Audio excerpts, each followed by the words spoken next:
Le Hollandais volant. Le plus connu de tous les vaisseaux fantômes.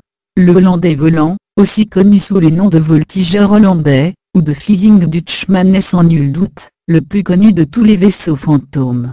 Le mystère entourant sa disparition et la mort de son équipage, n'a d'égal que celui entourant ses très nombreuses apparitions. Le Hollandais volant est donc le personnage central d'une quantité impressionnante de légendes maritimes. Issu d'une rumeur qui circulait dans les Caraïbes au premier temps de la flibuste, il était supposé être le revenant d'un capitaine de fortune, qui, avec un équipage d'ectoplasmes à bord de son vaisseau fantôme, attaquait par traîtrise les navires sur toutes les mers du globe. Une brume de chaleur flottait sur les eaux bleues de l'océan Indien. C'est par une chaude journée de mars 1939. Sur la plage de Glencairn, Afrique du Sud, une soixantaine de personnes profitaient du soleil brusquement. Un superbe voilier surgit de la brume. Il portait toute sa voile, c'était un des navires qui assurait autrefois le service des Indes orientales, et qu'on avait vu dans ces eaux depuis très longtemps. Les premiers qui l'avaient remarqué alertèrent les autres. Bientôt, tout le monde fut debout, on se rassembla, tout excité, près des vagues, et tout le monde spécula sur ce que pouvait être cette étrange apparition.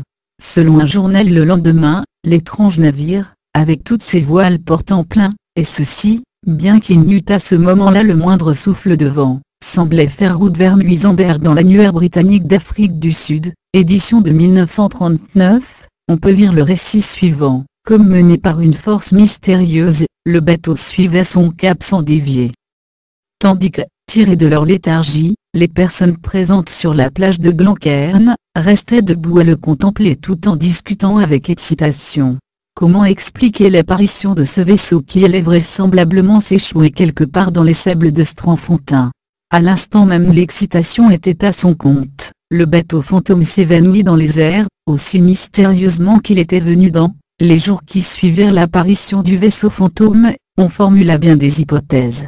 On prétendait, par exemple, que les témoins avaient été victimes d'hallucinations, qu'ils avaient été le jouet d'un mirage. Des anomalies dans la réfraction des rayons lumineux à travers l'atmosphère, avaient reproduit devant eux l'image d'un navire qui naviguait à plusieurs centaines de kilomètres de la mer. Comme le soulignèrent les témoins, ce genre de coque, large et haute à l'avant, rabaissée à l'arrière, et le gréement lui-même pouvait difficilement appartenir à un bateau moderne, c'était là, sans aucun doute, un bateau marchand du XVIIe siècle. Une des témoins déclara, laissez dire aux sceptiques ce qu'ils veulent, ce bateau n'était autre que le Hollandais volant. La légende du bateau fantôme circule depuis des siècles. Selon d'anciennes chroniques datant de 1680, un capitaine hollandais du nom d'Hendrik van der Decken, parti d'Amsterdam et fit voile vers le comptoir des Indes orientales néerlandaises établi à Batavia.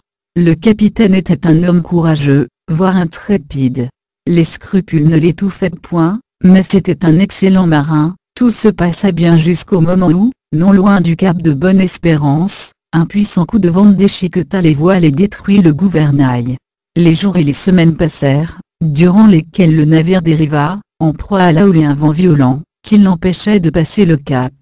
Selon la légende, ces échecs rendirent Van der Decken de plus en plus furieux.